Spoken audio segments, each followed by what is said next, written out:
तो आजकल एक नई टेक्नोलॉजी है आईवीएफ। आईवीएफ में क्या करते हैं कि मर्द की मनी को और औरत के बैजे को, जो उसके अंडे होते हैं, मर्द के मनी और औरत के अंडों से मिलकर के बच्चे की तख्लीक होती है, तो उसको मशीन के जरिए फर्टिलाइज किया जाता है। उस प्रोसेस को आईवीएफ बोलते हैं। बहुत पैसा खर्च होता है, 1-2 लाख रुपया खर्च होता है।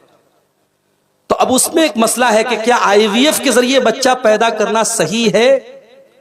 तो उलमा की जो कमेटी है, पूरी दुनिया की उलमा की, उस कमेटी ने मिल करके बैठ करके ये तय किया, ये फतवा दिया कि आईवीएफ के जरिए बच्चे को जन्म देना एक कंडीशन के साथ जायज है कि अगर वाकई में मजबूरी है और सही तरीके से सारा इलाज कर लिया गया और अब यह समझ में आया कि आईवीएफ ही के जरिए बच्चा पैदा हो सकता है, तो उसमें शर्त यह है कि उसी शौहर की मनी हो और उसी बीवी के पैसे को, उसके अंडे को लिया गया हो, उसमें किसी दूसरे का अमल दखल ना हो, वरना वो गलत हो जाएगा। क्योंकि इस्लाम में नसब की हिफाजत के बारे में बहुत सख्त तालीम है कि नसब में कोई खलत मलत का मामला नहीं होना चाहिए। अगर उसी शौहर की मनी है और उसी बीवी का बैजा है, तो दोनों के अगर उनको फर्टिलाइज करके बच्चे का जन्म होता है, तो ये अल मुजम्मा लिल फ़िक़्ह इस्लामी, जो पूरी दुनिया के उलमा की कमेटी है, उसने फतवा दिया। उसमें और भी शर्तें हैं। तो ये आज के दौर में हो रहा है मेरे साथ, क्योंकि औलाद नहीं होती है तो जिंदगी में एक अधूरापन होता है। इब्राहीम अलैहिस्सलाम नबी हैं, मगर उनको भी औलाद चाहिए। अब हम और आप जब दुआ करते हैं तो क्या कहते हैं? अल्लाह बेटा दे दे। मगर इब्राहीम क्या दुआ करते हैं? रब्बि हबली मिनस सालिहीन, ऐ अल्लाह नेक बेटा दे। सिर्फ बेटा नहीं, नेक बेटा।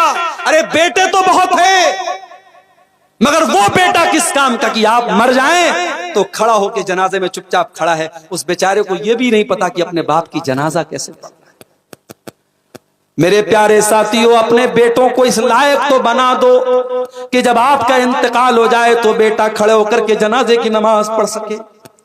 अपने बेटों को इस लायक तो बना दो, जब कब्र में दफना करके जाने लगो, जब कब्र में जब दफना करके लोग जाने लगे, तो आपका बेटा खड़ा होकर के दुआ कर सके, अल्लाह मेरे बेटे, मेरे बाप पर तू कब्र में आसानी फरमा, मेरे बाप को कब्र में सवाल जवाब में आसानी फरमा। अपने बेटों को इस लायक तो बना के जाओ मेरे भाइयों कि जब आपका बेटा दुआ के लिए हाथ उठाए तो ये दुआ पढ़े, और रब्बिरहमहुमा कमा रब्बयानी सगीरा, ऐ अल्लाह मेरे माँ बाप पर रहम फरमा, इन्होंने बड़ी मुसीबतों से मुझको पाला है। इब्राहीम दुआ करते हैं, रब्बि हबली मिनस सालिहीन, ऐ अल्लाह मुझे नेक बेटा अता फरमा दे। अल्लाह ने फौरन दुआ कबूल नहीं की, टाइम लगा, लंबा टाइम लगा। बहुत बाद में अल्लाह ने दुआ कबूल की। जब इब्राहीम 85-90 साल के हो गए, फबश्शरनाहु बिगुलामिन हलीम, हमने इब्राहीम को एक बेटा दिया, और बेटा भी बहुत हलीम दिया। हलीम का मतलब बहुत बर्दाश्त करने वाला, बहुत सब्र करने वाला, बहुत तहम्मुल वाला, जिसके अंदर पेशेंस बहुत ज्यादा है, तहम्मुल बहुत ज्यादा है, ऐसा बेटा हमने। अब ये बेटा जो पैदा हुआ, इस बेटे का नाम इस्माइल रखा गया। ये हजरत हाजरा के पेट से पैदा हुआ। ये हाजरा कौन थी? ये मिस्र के बादशाह की एक लौंडी थी। अब वो भी सुन लीजिए, वक्त बहुत आगे बढ़ रहा है। मैं इब्राहीम अलैहिस्सलाम की जिंदगी की बहुत अहम बातों को बता के अपनी बात खत्म करूंगा। इब्राहीम अलैहिस्सलाम एक मर्तबा मिस्र जा रहे थे अपनी बीवी सारा के साथ, और मिस्र का जो बादशाह था बहुत जालिम और बहुत बदचलन था। उसकी हुकूमत से अगर कोई खूबसूरत औरत गुजरती थी वो रेप करता था। अगर मियां बीवी दोनों गुजरते थे, शौहर को कत्ल करवा देता था और बीवी का रेप करता था। ये उस बदचलन और कैरेक्टरलेस बादशाह की आदत थी। अब इत्तेफाक से इब्राहीम और सारा बहुत खूबसूरत थी। दोनों को बादशाह के पुलिस ने पकड़ा और अरेस्ट किया। अब अगर इब्राहीम ये कह देते कि ये मेरी बीवी है, तो बीवी की इज्जत पर भी खतरा है और अपनी जान पर भी खतरा है। तो शरीयत ने अपनी जान बचाने के लिए हमें झूठ बोलने की इजाजत दी। इब्राहीम अलैहिस्सलाम चाहते तो झूठ बोल देते, इजाजत है इस्लाम में जान बचाने के लिए झूठ बोलने की, मगर इब्राहीम ने ऐसे मौके पर भी झूठ नहीं बोला। ऐसी गोलमोल बात कर दी कि काम भी चल जाए, सांप भी मर जाए और लाठी भी न टूटे। हजरत इब्राहीम ने अपनी बीवी सारा से कहा कि ऐ सारा, जब बादशाह पूछे कि तुम मेरी कौन हो, तो तुम कह देना कि तुम मेरी बहन हो, और ऐ सारा, इस वक्त रुए जमीन पर मेरे और तुम्हारे अलावा कोई ईमान वाला नहीं है, तो ईमान के रिश्ते के एतबार से तुम मेरी बहन हो, तो ये बात गलत भी नहीं है, झूठ भी नहीं है। दुनियावी रिश्ते के एतबार से तुम मेरी बीवी हो, और ईमान के रिश्ते के एतबार से सिर्फ तुम और मैं ईमान वाले हैं, तो हम दोनों भाई बहन हैं, तो तुम कह देना कि तुम मेरी बहन हो। और सारा जब उस बादशाह के पास लाई गई और बादशाह ने गलत इरादे से सारा की तरफ हाथ बढ़ाने की कोशिश की, तो सारा अल्लाह की नेक बंदी थी। मेरी प्यारी माँ और बहनों, तकवा और दीनदारी पैदा कर लो, किसी बदनीयत की हिम्मत नहीं कि तुम्हारे बदन को हाथ लगा सके। सारा को जैसे ही बादशाह ने हाथ लगाने की कोशिश की, बुखारी के अल्फाज हैं, उखीजा, अल्लाह ताला की तरफ से बादशाह को पकड़ लिया गया। बादशाह स्टेचू बन गया, बादशाह का पूरा बदन पत्थर का हो गया, मूवमेंट उसके बदन का रुक गया। बादशाह ने कहा कि ए खातून, तुम अपने रब से दुआ कर दो मैं ठीक हो जाऊं, मैं दोबारा गलत काम नहीं करूंगा। सारा ने दुआ की, वो बादशाह ठीक हो गया, फिर गलत इरादे से आगे हाथ बढ़ाया, फिर अल्लाह ताला ने उसको पत्थर का बना दिया। 3 बार ऐसा हुआ, 3 बार ऐसा हुआ कि सारा को उसने हाथ लगाने की कोशिश की, और तीनों बार वो बिल्कुल अल्लाह ताला ने पकड़ लिया, पत्थर का हो गया। और तीनों मर्तबा हजरत सारा से उसने रिक्वेस्ट की, और सारा ने दुआ की, और वो ठीक हो गया। जब तीसरी बार ठीक हो गया, तो अपने गुलामों को बुलाया, अपनी नौकरों को बुलाया, कहा कि किसको लेके चले आए, ये इंसान नहीं शैतान है ये। और जब सारा जाने लगी, तो अपनी एक लौंडी जिसका नाम हाजर था, जिसको हम लोग उर्दू में हाजरा बोलते हैं, कहा कि ये चूंकि इस औरत ने मेरे लिए दुआ की थी और इसकी दुआ से मैं ठीक हो गया, तो ले जाओ ये हाजरा, ये उसको गिफ्ट के तौर पे उसको दे दिया। और जब सारा वापस आई है, तो इब्राहिम अलैहिस्सलाम अपनी बीवी की इज्जत व आबरू के लिए दुआ कर रहे थे, नमाज पढ़ रहे थे। और नमाज ही में अभी थे कि हजरत सारा ने आकर के कहा, रद्दल्लाहु कैदल फाजिर व अखदम हाजर, कि ऐ मेरे सरताज, अल्लाह ताला ने उस फासिको फाजिर बादशाह की चाल को नाकाम कर दिया, और आपको और हमें तोहफे के तौर पे हाजरा नाम की एक खूबसूरत लौंडी अता कर दिया। ये वही हाजरा थी जो बाद में हजरत इब्राहिम के निकाह में आई, और हजरत इब्राहिम की पहली औलाद इन्हीं के बदन से पैदा हुई, जिनको हम इस्माइल कहते हैं। इस्माइल इस्लाम इन्हीं हाजरा की औलाद।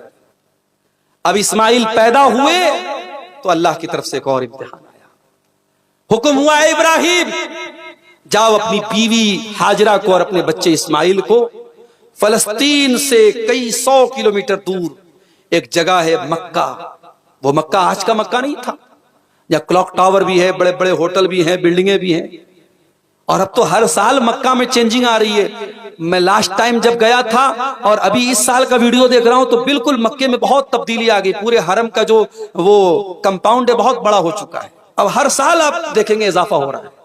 मक्का आज का मक्का और उस जमाने का मक्का बहुत फर्क था। खाने काबा भी पहले मौजूद था, मगर उसका निशान मौजूद था, बस खाने काबा भी टूट फूट चुका था। उस मक्का में जहां कोई रहता नहीं था, इंसान नहीं, चरिंद नहीं, परिंद नहीं, अल्लाह ने हुक्म दिया कि जाओ अपनी बीवी हाजरा को और अपने बच्चे इस्माइल को वहां छोड़ के चले। इब्राहिम अपनी बीवी हाजरा और अपने बच्चे इस्माइल को लेकर के पहुंचे, और उसी जगह पर जहां खाने काबा है वहीं पर अपनी बीवी और बच्चे को छोड़ करके जाने लगे। बीवी ने पूछा, अल्लाहु अमरका बिहाजा, ऐ मेरे सरताज क्या ये अल्लाह का हुक्म है? किसके हवाले हमें करके जा रहे हो? थोड़ी सी खजूर है, थोड़ा सा पानी है, और मक्का की सरजमीन पर कोई दूर दूर तक इंसान नहीं है। ऐ मेरे सरताज किसके हुक्म पे छोड़ के जा रहे हो? इला मन तत्रुकुना, किसके हवाले करके जा रहे हो? क्या अल्लाह ने आपको हुक्म दिया है? इब्राहिम ने कहा कि हाँ अल्लाह ने हुक्म दिया है। दुनिया कहती है औरत कमजोर है, औरत जज्बाती है, मैं कहता हूं औरत ईमान वाली बन जाए तो हाजरा की जैसी मजबूत चट्टान भी बन सकती है। जब शौहर ने यह कहा कि अल्लाह का हुक्म है, हाजरा का सारा डर खत्म, हाजरा की सारी दहशत खत्म, इत्मीनान से कहती हैं इज़न ला युज़य्युन अल्लाहु अबदा, ऐ मेरे सरताज अगर अल्लाह का हुक्म है आप जाइए, अल्लाह हमें बर्बाद और रुसवा नहीं करेगा। इब्राहिम आगे बढ़े, दूर हो गए, नजरों से ओझल हो गए, और फिर वो दुआ करते हैं जो थोड़ी देर पहले मैंने आपको सुनाई थी, अपनी औलाद के हक में नमाज की दुआ करते हैं, फलों की रोजी की दुआ करते हैं, अमन और चैन की दुआ करते हैं। इब्राहिम बीवी बच्चे को छोड़ के चले गए और यहाँ पे जब खजूरें खत्म हो गई, पानी खत्म हो गई, माँ अपने बच्चे के लिए बेकरार हो गई। कभी सफा से मरवा का चक्कर लगा रही है, कभी मरवा से सफा का चक्कर लगा रही है। सफा से मरवा के दरमियान 7 चक्कर लगा लिए हाजरा ने, न कोई इंसान नजर आया, न कहीं पानी नजर आया। 7 चक्कर जब लगाने के बाद मायूस हो गई, अल्लाह ने जिब्रील को भेजा और जिब्रील ने अपने पर को जमीन पे मारा और वहीं से जमजम का पानी फूट पड़ा। मेरे प्यारे साथियों, इखलास की बुनियाद पर जो काम किए जाते हैं अल्लाह उनको बरकरार रखता है। हाजरा का चक्कर लगाना अल्लाह को इतना पसंद आ गया कि आज भी कोई उम्रा करने जाए, हज करने जाए, तो जब तक सफा और मरवा का चक्कर न लगा ले उसका हज और उम्रा कंप्लीट नहीं होता। इन्ना सफा वल मरवता मिन शाइरिल्लाहि वमन हज्जल बैता तमरा फला जुनाहा अलैहि अन यतवफ बिहिमा। जब तक सफा और मरवा के दरमियान तुम चक्कर नहीं लगा लोगे, तुम्हारा हज और उम्रा कंप्लीट नहीं होगा। ये हाजरा के अमल को अल्लाह ताला ने कयामत तक के लिए बरकरार रखा। और आज जब आप हज करने या उम्रा करने जाएंगे ना, तो वहां बीच में ग्रीन लाइट लगी है। सफा और मरवा के बीच में थोड़ी दूर तक, मैं समझता हूं कि तकरीबन 200 मीटर होगा या उससे भी कुछ कम ज्यादा हो सकता है, उतने एरिया पे ग्रीन लाइट लगी है। तो वहां पे मर्दों को हुक्म है कि जल्दी जल्दी दौड़े। क्यों हुक्म दिया गया? क्योंकि हमारी माँ हाजरा वहां पे जल्दी जल्दी दौड़ी थी। अल्लाह अकबर। अल्लाह ताला ने हाजरा के उस अमल को आज भी बरकरार रखा है। तो जमजम का पानी वहां पे निकला और उसके बाद वहां पे कबीले आकर के आबाद हुए और वहीं पर इस्माइल अलैहिस्सलाम पले बड़े और वहीं पर जवान। अब जरा गौर करना मेरे साथ, इस्माइल मक्का में रहते हैं और बाप फलस्तीन में रहते हैं, इब्राहिम अलैहिस्सलाम फलस्तीन में रहते हैं। जब ये बेटा जवान हो गया, इब्राहिम अलैहिस्सलाम को अल्लाह ताला ने ख्वाब दिखाया कि वो अपने ही हाथों से अपने बेटे को ज़बह कर रहे हैं। इब्राहिम को पता था मैं अल्लाह का बंदा नहीं, अल्लाह का आम बंदा नहीं, अल्लाह का नबी हूं और नबी को जो ख्वाब में दिखाया जाए वो सच्चा होता है। बार बार जब यही ख्वाब दिखने लगा, इब्राहिम समझ गए कि अब तेरा एक और इम्तिहान आ चुका है। ऐ इब्राहिम, अब तुझे अपने हाथों से अपने बेटे को ज़बह करने का फरमान मिला है। इब्राहिम मक्का आते हैं, फलस्तीन से चल करके मक्का आते हैं। बेटा 13-14 साल का हो चुका है, जवान हो चुका है। फलम्मा बलगा माहु साया, बेटा अपने बाप का साथ देने के काबिल हो गया है। काला या बुनैया इन्नी अरा फिल मनामी अन्नी अज़बहुका फंजुर माज़ा तरा। इब्राहिम अपने बच्चे से कहते, अपने बेटे से कहते हैं कि ऐ मेरे बच्चे, मैंने ख्वाब देखा है कि मैं तुझे ज़बह कर रहा हूं, तू बता तेरी क्या राय है। इब्राहिम अपने बच्चे से राय मांग रहे हैं। उलमा ने लिखा यहाँ राय नहीं मांग रहे थे, इब्राहिम चाहते पटक के ज़बह कर देते, राय नहीं मांग रहे थे। इब्राहिम ये देखना चाह रहे थे मेरा बेटा मेरा कितना फरमाबरदार है। इब्राहिम ने बेटे से पूछा कि ऐ बेटे, मैंने ख्वाब में देखा है कि मैं तुझे ज़बह कर रहा हूं, तू बता तेरी क्या राय है। आज का बेटा होता बाप का मजाक उड़ा देता, बाप को बुरा भला कह देता कि अब्बा जान, ये कौन से इंसाफ की बात है कि आप मुझे बचपन में छोड़ के चले गए और आज इतने सालों के बाद आए हो तो मुझे ज़बह करने की बात कर रहे हो, मुझे काटने की बात कर रहे हो, मुझे मारने की बात कर रहे हो। आज का बेटा होता तो बाप पर 100 बातें बोल देता, 100 निशाने लगा देता। लेकिन वो इस्माइल था, वो हाजरा का बेटा था, वो इब्राहिम का बेटा था। काला या अबति फ़अल मा तुअमर सतजिदुनी इंशाअल्लाहु मिनस साबिरीन। कहा कि अब्बा जान, आपको जो हुक्म मिला है आप पूरा कर डालिए, अगर अल्लाह ने चाहा तो आप मुझे सब्र करने वाला पाएंगे। ऐ इस्माइल, ये जज्बा तेरे अंदर कहां से आया? इतने प्यार से तू अपने बाप से बात कर रहा है, बाप तेरी गर्दन काटने की बात कर रहा है, बाप तुझे ज़बह करने की बात कर रहा है, और ऐ इस्माइल तू इतने एहतराम और अदब से अपने बाप से कह रहा है ऐ अब्बा जान, आपको जो हुक्म मिला है आप कर डालिए, अल्लाह ने चाहा तो आपका बेटा इस्माइल सब्र कर लेगा। इसीलिए अल्लामा इकबाल कहते हैं, ये फैजाने नजर था या के मकतब की करामत थी, सिखाए किसने इस्माइल को आदाब फर्जंदी। ये इस्माइल के अंदर ये कमाल कहां से आया?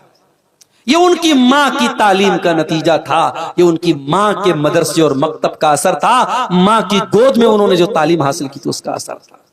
ओ मेरी प्यारी माओ बहनों, टिकटॉक पे नाच गाना देखने वाली माओ के ऐसे बच्चे तो नहीं पैदा होंगे, मोबाइल पर दिन रात सीरियल देखने वाली माओ के ऐसे बच्चे तो नहीं होंगे, जो माएँ अपने बच्चों को कुरान याद कराएंगी, जो माएँ अपने बच्चों को दुआएं याद कराएंगी, जो माएँ अपने बच्चों को सहाबा के वाकयात सुनाएंगी, जो माएँ अपने बच्चों को नबी के वाकयात सुनाएंगी, जो माँ अपने बच्चों की सही तरबियत करेगी, उस माँ को ऐसे बच्चे मिलेंगे जो बच्चा इस्माइल की शक्ल में हाजरा को मिला है। बेटा कहता अब्बाजान आपको जो हुक्म मिला है आप पूरा कर डालिए, अल्लाह ने चाहा तो आप मुझे सब्र करने वाला पाएंगे।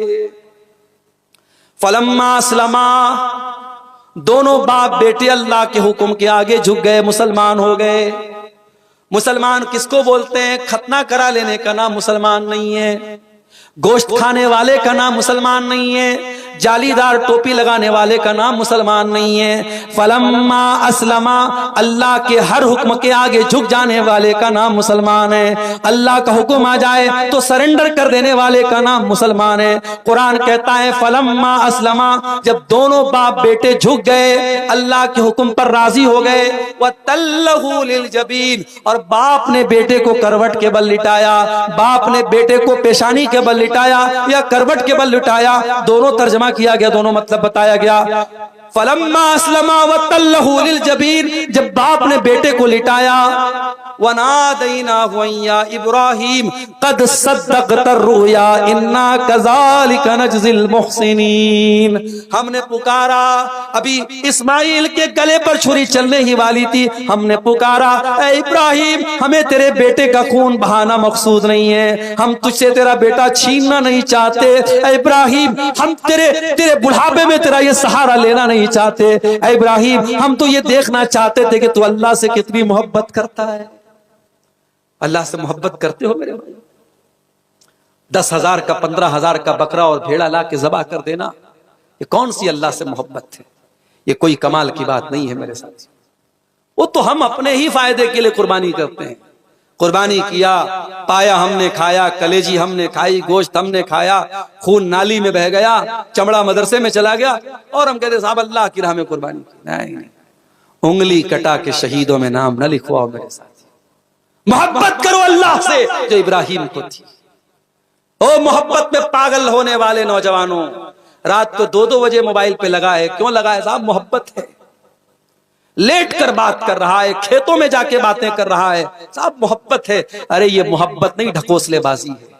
ये दुनिया की मोहब्बत यूज एंड थ्रो। जो तेरे साथ मोहब्बत की बातें कर रही है, पता लगा सुबह को किसी और के साथ बातें कर रही है। कपड़ों की तरह बदलने वाली ये मोहब्बत नहीं है। अरे मोहब्बत तो वो होती है जिसमें इंसान अपने महबूब के लिए सब कुछ कुर्बान करने को तैयार हो जाए, और ये मोहब्बत अल्लाह की होती है मेरे साथी, जो एक मोमिन को होती है।